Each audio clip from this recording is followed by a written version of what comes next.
Well, um, we have Mr. Wesley Wickens with us today. So thank you for coming on, Wes. And basically, we're back with the driver interviews. So we should get a lot more regular. We'll get a lot more drivers coming on from Rallycross and other disciplines.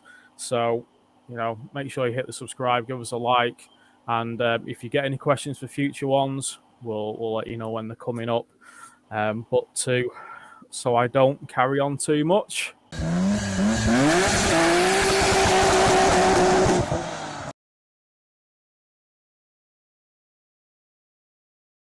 So, I suppose as an introduction from you, Wes, just about yourself, your team, and I suppose just a brief of what you're, doing, really, in the world of Rallycross.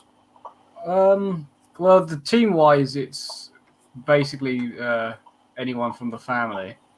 Anybody you can get together. Anybody I annoy enough, really. It's just mostly me annoying people and badgering them about how I've got to get stuff done, and then eventually they give in, and then they help me. Really, that's especially what happened last year, because we had like 2 weeks to go to the first event, and you just sort of, if I complained enough about it, eventually people would help. It worked, so that's basically how that goes. There's a lot of that. But yeah, it's mostly family and friends helping to get it. But when I get to the track, it's a lot of the other teams helping. I think that's a big thing, and obviously you're currently racing the BMW Mini Rallycross, so you're kind of mixing between the BTIDA events and the British events. And I think I know when I've been in the paddocks and obviously myself and Andrew, there is very much that sort of friendly atmosphere, and especially at the club level as well. And everybody always says that, that if you take like Lee Keeley with previously, Lee said the same sort of thing, didn't he? Yeah, I mean when his bloody car set on fire and like they just redid everything, it kind of summed it up, I think, at the time, of helping you out and going. So you've also got what I think is an awesome livery on the car as well, which will flash up the orange, which I was surprised to find out you do yourself. Yeah, it's very cool.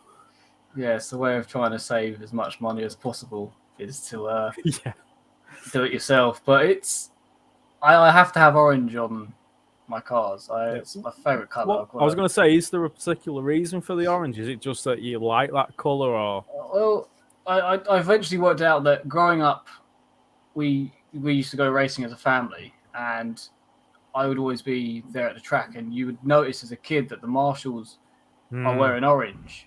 And obviously, it's trained into you that if there's no marshals, there's no racing. It's as simple as that. You can't go racing without marshals.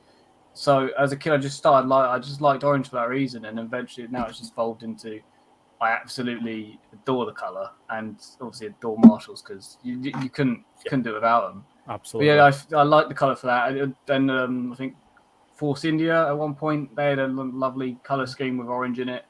I think in like 2009 or whatever, and I just loved it for those reasons, and it sort of stuck with it. At one point, I had my whole room was orange and green and white, and that's probably a bad choice thinking back to it. But that was the color of my bedroom. Interesting, yeah.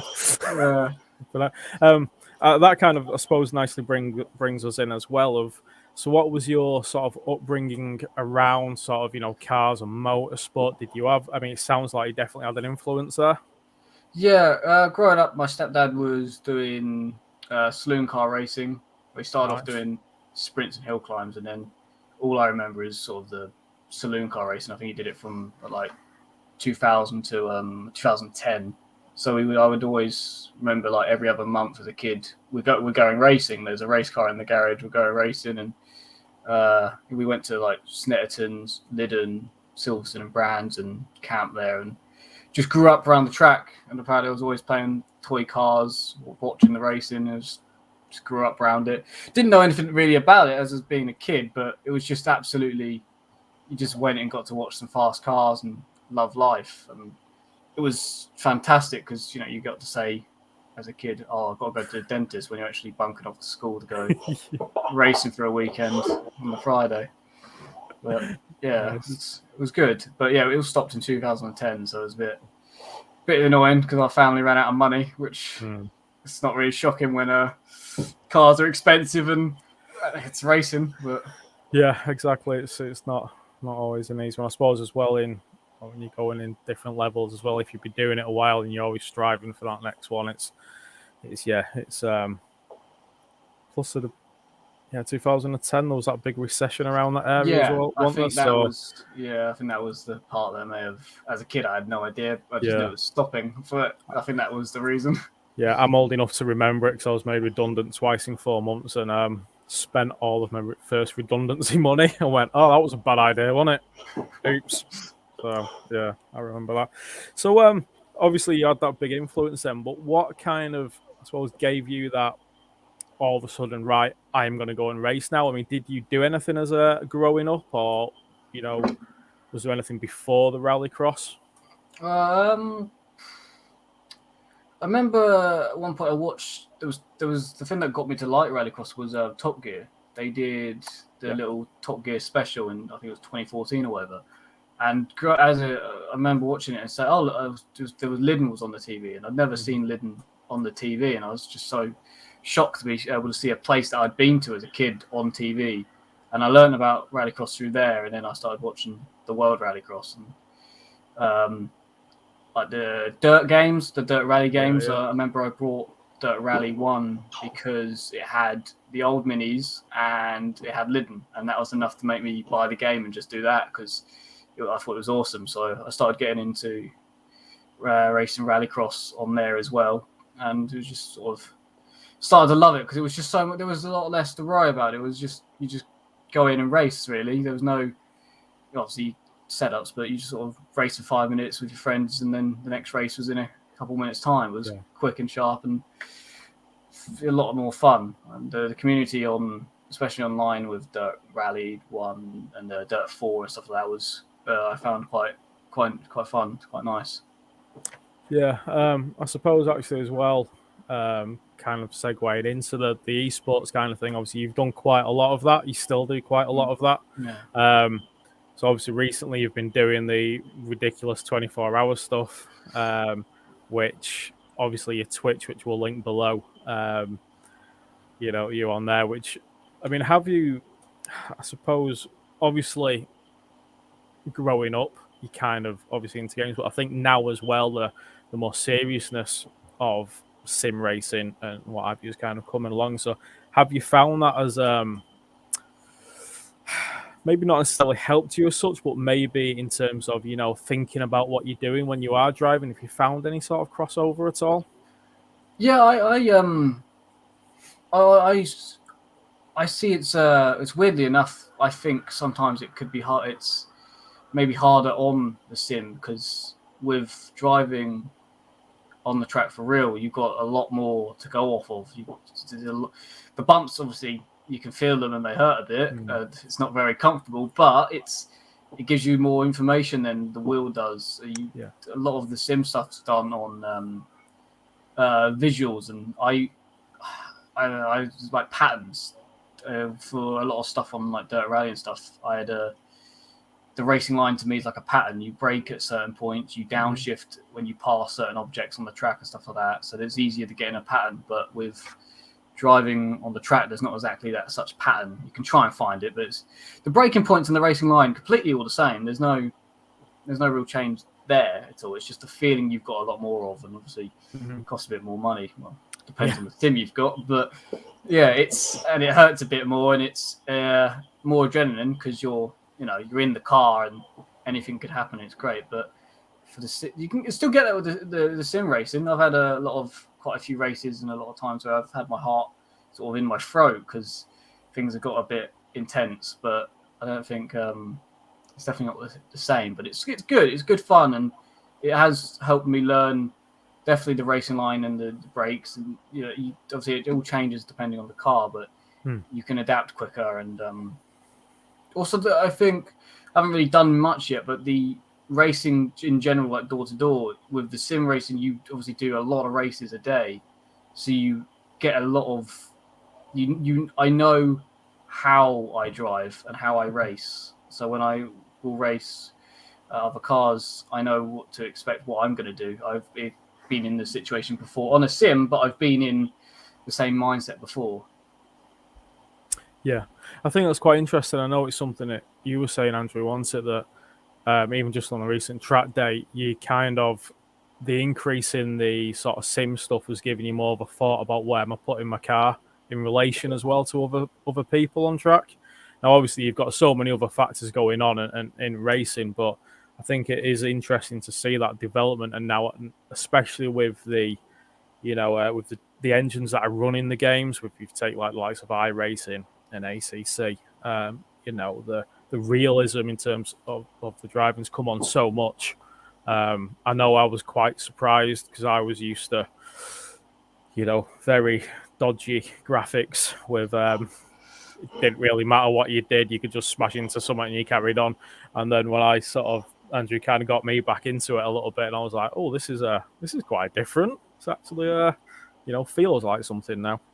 But yeah, it's interesting to hear how you do find that crossover in real life, and obviously, like you say, the physical element, but I suppose the mental element. Do you find like you're able to kind of train the concentration a little bit almost, or anything along that lines with it? Yeah, it's weird. I think the sim racing takes a lot more concentration than the racing on the track for some weird reason. I don't know why. It just seems like especially I have a lot more information like on my screen when it comes to sim racing. There's a lot more to take in when driving the car on the track. For me, I don't have a clue how close I am to the car ahead unless I can see. On the sim, you've got the sector times. You can see exactly where you're losing the time to them, and if they're closing, if you're quicker, how close they actually are. And sort of like ACC, you've got the radar to tell you exactly where they are to your door and stuff like that. You know exactly where they are compared to you just have to use your mirrors. So it's very different. It's like going down the straight in a sim. There's so much information you can read and look into and change. Going down the straight in like at Lydden, you just got to think about your braking. There's nothing else really. There's not as much concentration. I did one of the events recently. There was a slight contact in front of me going through a corner, and I was having fun watching that instead. Like I was having a great time. Like I turned into a fan for a minute. I was just sitting in the car watching them, thinking, "Oh, that could be a bit of a nasty crash." Just watching them, wasn't really focused on what I was doing. I was just having a nice time watching them have a good battle. But it's a different, and the information for as well when you finish, like doing like races and practices for championships. We go through. I would do a lap, and then my teammates will do laps, and we compare all the data on the graphs, and we see exactly what gear we're all in, when we're braking, how we're braking, when we're accelerating. We've got all of that information. I don't have any of that with the Mini, so there's no learning there. So there's a lot more I can do learning on the sim than there is driving. Obviously, there's a lot track time. When I go to the events, everyone always says track time's key, and track time is mostly the main important thing, which I definitely agree with. The track time beats everything when it comes to what you're doing. It's just getting comfortable. But the sim work I do think it helps a lot with just being comfortable and knowing what you're capable of within yourself as well. I think that's quite. And I did do a few laps on Dirt Rally 2.0 in like a Super 1600 car just to see how they handle and when they brake and stuff. When I went to the Mini, I did do a few laps just to see if it's similar. And I think it is. I think it's quite close. Obviously, the feeling's not the same, but the racing line and the braking points, the bits that matter, is what is quite similar because you can adapt and get used to the bumps because the track changes. I feel from like every session you go out in because obviously all the other cars and especially the supercars are out there. The track changes a lot, so you just have to adapt, and that's part of I guess racing, just adapting to the conditions and how they change. I think that's quite a cool thing with Rallycross as well is the track evolution as you're going on, because from a club level up to world level, you see that change as you go in, and certainly in places like Lydden or Knock Hill. And that Knock Hill when that ruts up is just mental to see the cars going over there. I remember the first time I watched him, and I was just blown away by seeing some Saxo with like the back of it in the air as he's trying to go forward, and I was just like, "What's this? This is amazing." So I suppose last thing on esports, obviously you've kind of gone a little bit from dirt, I'm right in thinking now, aren't you, into the more endurance-y sort of stuff and the iRacing quite a bit. What was the reason for that? Was it just a change? Yeah, with dirt, we, as a sort of team and as a thing, we did everything we felt there was to do on it, really, because because the game's 3 years old now, so it's sort of, and there's no real changes to it, so there's nothing, we've done everything we can, nothing new's coming out for it. I don't think the World Series is doing another year with it, unless they are, then I might jump back on it, but from now I don't think there is. So we did all that, we did all right in the World Series, we're happy with how everything went. I was going to say, the semi-finals World Series, was it? Yeah, the first year semi-finals, the second year they did it slightly different, and they called it like round one finals. Yeah. But I got, technically it's the quarters sort of thing, so I got semi-finals and quarters, which I was just both quite times impressive.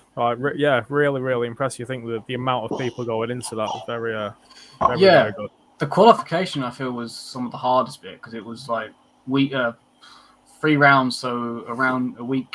3 weeks gets around, something like that, and I qualified both years through average time. I didn't qualify first at any point. I just kept getting a good average, and my average was good enough to get me to qualify both times. So, which I try and be consistent and nail it, but it was you had your laps, you go and you're done, and then you had to hope for the best, really, see what everyone else did. But it was the qualifications were quite stressful, but there was a lot of waiting as well, because if you qualified early, you just had to wait a couple months till the quarterfinals came around. But yeah, we did well there, and I was happy with what we achieved. And now I got the PC because they asked me years ago to get one, and I said I'd rather build a Rallycross car, and then we did that, and then I was like, right, I'll get the PC now quick, and during the lockdown, so we did that, and now we're on to like iRacing and ACC and doing endurance and stuff, just because it's more of a team. It's helpful for the team. We all get to have fun together, and I still do the Rallycross on iRacing because I still prefer Rallycross over anything else. But there's a lot more endurance stuff and multi-class done, and a lot more team events we're doing. It's different. It's very different. A lot more fun, but there's a lot of different challenges, and there's a lot of setup, and I enjoy it. The long distance ones are good because you just stick with it and you don't know what's going to happen. It's a 24-hour race or a 12-hour race. If you just stay with it, anything can happen to anybody else, and it's a good teamwork exercise as well, I think. Yeah, I think as well on that endurance aspect, kind of mentally, when you're sat there for 3 hours, 4 hours on your stint, like, I mean, I don't know if I can concentrate for that long. It's probably why I like Rallycross, because I don't have a long attention span. But I just think, and when you're doing those laps and running through, whether it's your sim racing in real life, endurance racing, there's an element of mentally being in that zone for so long. I almost sort of romanticize, almost like a meditation aspect of, because nothing else matters. That's all you're focusing on. I'd say that I can get it, but I can do about 20 minutes and then I just crash because, as you see me often enough, just crash out. So, but interesting. And so I suppose going back to Rallycross, it was interesting, like you were saying, the data. I suppose you won't have spotters or anything like that in the minis, will you? Yeah, I was thinking that. And so, yeah, like you say, you are literally out there sort of on your own without all that information, which is quite interesting. I would prefer to have one, I must admit, because doing the World Series and the TCF Off-Road Championship, when I did that, I had my teammate was spotting for me. He was using the stream, so it was like a couple seconds out, which wasn't perfect, but it was even more information. It meant I didn't even have to look at the information I had because he was telling me as well. So it was nice to have, and I am going to get a lap timer thing so I can see in the Mini if I'm going quicker than myself or slower, because I just need to have something to pay back on. Yeah, but it's very different. Yeah, funny actually, because I know don't know if you've raced with Vulcan, young lad from down south Autocross. He's doing the RX qualifying tonight because he'd asked if I could spot for him on that, but we'd already signed all this up, so that'll be quite an interesting one. He was running a Road Hunters logo on it as well, I think, on the last Invitational, which was pretty cool. So back to us in real life racing. So was the Minis the first sort of class you went into, or did you start out in anything else first? No, yeah, it was straight into the Minis. From the sim straight to the Minis. It just made sense to me because growing up, watching all the racing, the favourite car was an old classic Mini. Sadly, they're a bit expensive, so the Mini I had to settle with is this one, and I was quite happy with it because I've got one as a road car as well. Like, I like the Minis, I like the brand, as well as it's got a supercharger on it. So to me, it was perfect. Got the race at Lydden in a Mini, supercharged. It all just ticked good boxes, and they weren't massively expensive. They are expensive, but they're not over the top expensive. If that makes sense. So they were like a middle ground. That's it, and there's a lot of knowledge out there. There's a lot of parts. I think the BMW Mini RX setup with the bells and the Hawks, everything. They're doing really well, and obviously they got the new class now with a 4-wheel drive. But I just think when I've looked into it, and obviously I'm looking a few years, the Minis, you can't argue. It's just a fantastic class to get involved in. You've got a good grid. There's plenty of Minis on there, and you want to look cool while you're racing, and I think they look really cool. So, you might as well. I think they sound cool. I like the supercharger. When I first heard one, I was like, that's a bit different. But I like the sound of boost, but the whine of the supercharger is always very nice. I like it, especially inside the car. Sounds great to me. Yeah. What they like to drive as well, do you find, obviously you had one on the road as well, so was it kind of a natural sort of feeling? Obviously not quite so natural when you've got, your brake lines, your fuel lines inside, you've got obviously strips out harness and everything. But, did you kind of get to the feel of the car and feel quite comfortable in it quite quickly? Yeah, I think mine feels quite understeery and a bit heavy. Most of it. I've got, like my one, I don't really have many good things to say about my one at this point, but it's a go-kart. The grip of a Mini is, especially with the Cooper tires. They after like a lap or two, when they get a bit warm, they just stick. I think they're absolutely amazing. I'm not sure if it's how much of the car it is and how much of the tires, but you just especially at the bottom corner in Lydden, you really think I can definitely go faster through there because it's just such a dare corner, and the car feels like it can go a lot quicker because it's just such a grippy little car that all sticks together well. And mine's a bit understeery, but also it depends on the tire pressures. I learned. Turns out they matter a lot. I didn't think they would matter. I never thought tire pressures. Who really cares about tire pressures? But I think I ran the wrong ones or whatever in one of the heats. I ran like 30 on the front and accidentally, or 21 on the rear or something. It was something weird and a bit obscene, and it changed the car completely. The next thing I knew, when I braked, the rear was deciding to try and overtake me, and we put it all back to like equal pressures of 25, and then the rear would stick and it started unsteer. I was like, it changes quite a lot, and I'm still surprised now that such a small thing like tire pressure makes quite a big difference. And the cars, I like them enough to have my own one as a road car, so I like the brand, but it fits me. I like Minis. Yeah, I think that's a good enough reason as well. And when you've got such a good series, why not?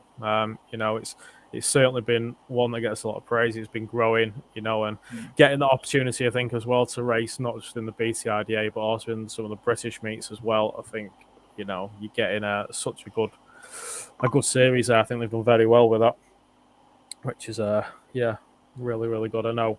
And not like you say, that whine of when you've got all them flying past you with that whine just screaming away. It's very cool, very, very good sound. So then obviously, you got your Mini. You were kind of building that. Obviously, you built the car, which I know obviously future plans are slightly different. But was things that you didn't expect that you found, obviously, like tire pressures, for instance, something so simple, but what's the kind of things you'd gone in and just really hadn't thought about and was like, oh, right, okay, this makes a big difference? I think all of it. I thought, I remember I did some sort of look at my financials, thought, yeah, I could do it. And then I thought, I'll be fine. It'll work. I can buy the car and everything will be good. Brought the car, started and went, oh, yeah, I can't actually afford this at all. Didn't think anything through. Didn't think about the trailer. Didn't think about getting there. And then when we started taking the car apart, there was so much like some of the rubbers and stuff. I had to change all the the rubbers on the arms on the rear and the exhaust you don't think about. And so many different things like protecting as well.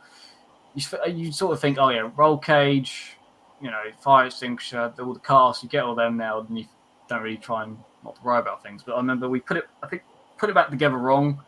We were missing things in the some rubbers in the mounts for the gearbox, and then I brought a engine mount.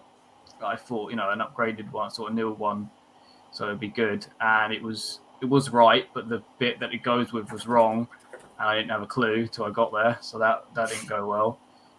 There was just so many different things I just didn't think about and thought, that won't matter too much. Like, a lot of small things like the rubber. It's like getting everything out of the car was fine, but the rear of the rubbers were annoying. Getting them pressed in and all that done. Yeah. We had to replace all the suspension because I didn't really think that through.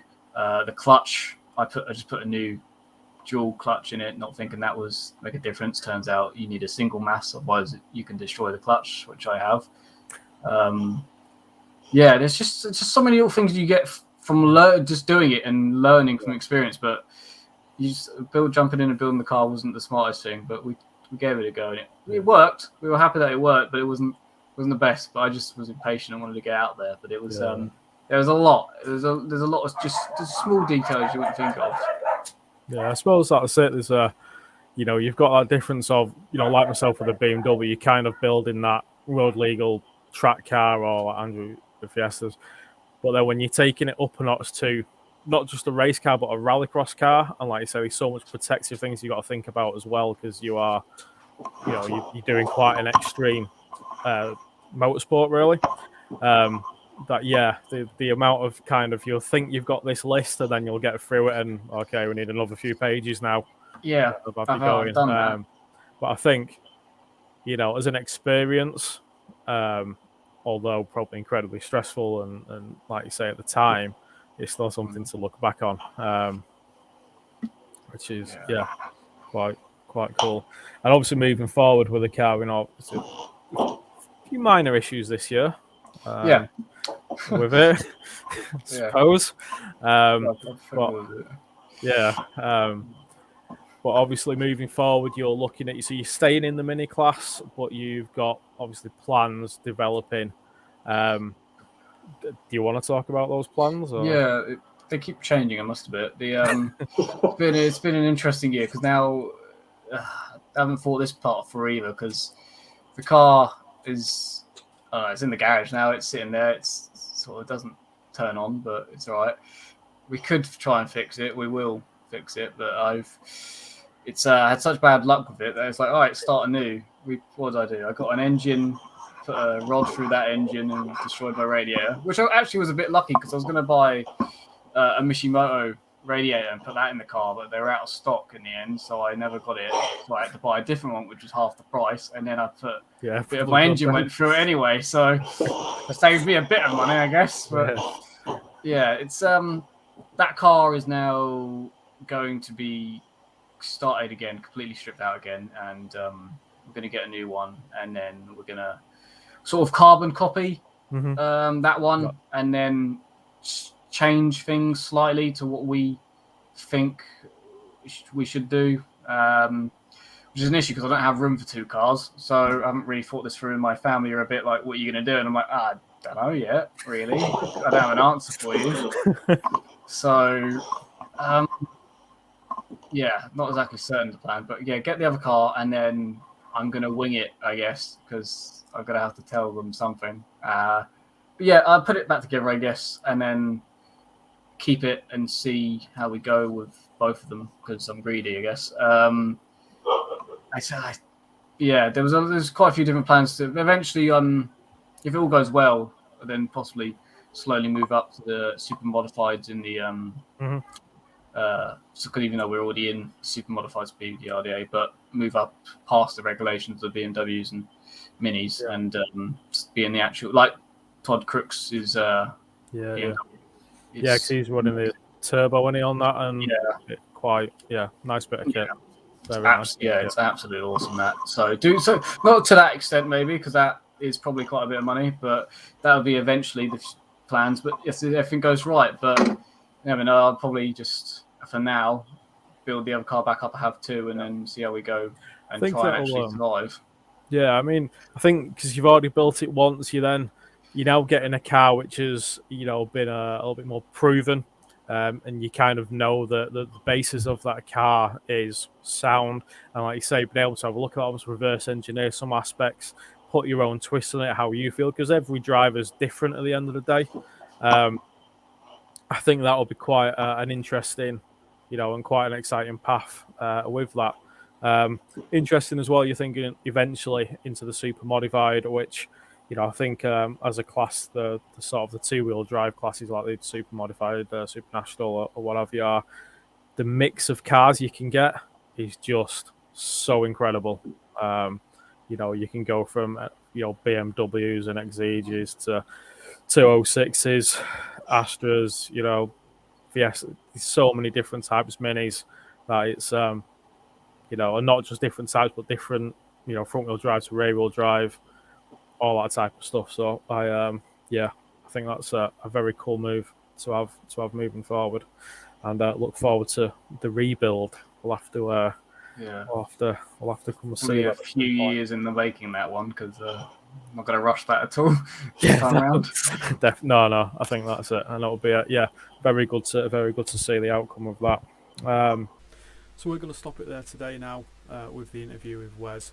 We put a bit of a poll out on the Facebook and on the Instagram, and the general consensus was 2 30-minute videos. So that's exactly what we're going to do.